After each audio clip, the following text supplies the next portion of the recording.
سلالة جانسون للحمام الزاجل الأصيل من أفضل السلالات القوية جدا اللي بفضل الله اللي أنا خدت منها سلالة بفضل الله من متسابق قوي بفضل الله.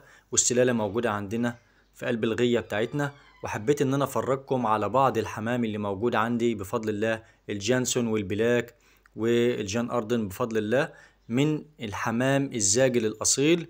طبعا زي ما وعدتكم ان احنا هننزل الجديد في غيتنا والحبايبنا ومتابعينا ومشتركينا بفضل الله. هنفرجكم على كام حمامة موجودين قدامكم اهمت بفضل الله من الحمام المميز جدا، الحمام الزاجل الأصيل، الحمام الحنين جدا على ولاده وعلى الرقود والحصى وتلبين الزغاليل والكلام ده كله.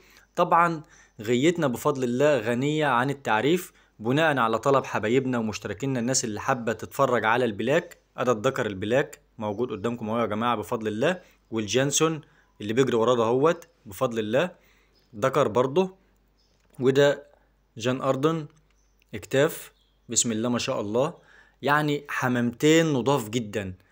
طبعا حبايبنا ومشتركينا الناس اللي طلبت مننا دايما ان احنا نصور لهم الحاجات الجميلة الحاجات المميزة عندنا في غيتنا.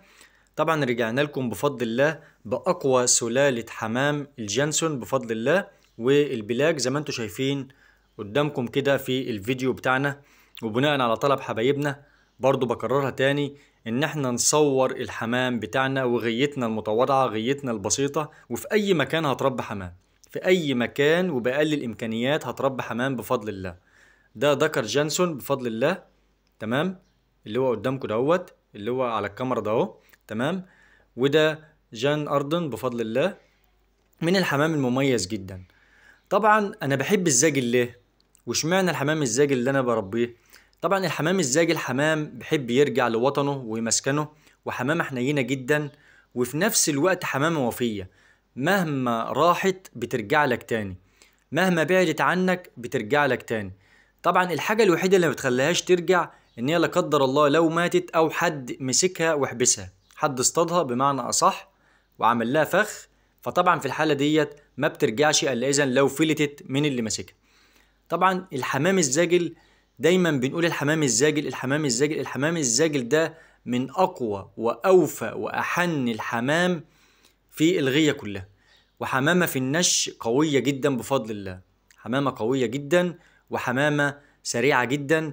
والجانسون طبعا من أفضل السلالات اللي موجودة للحمام الزاجل، وده حاجة بسيطة عن الجانسون وسلالة الحمام الزاجل الأصيل. وكده الفيديو بتاعنا يكون خلص، والسلام عليكم ورحمة الله.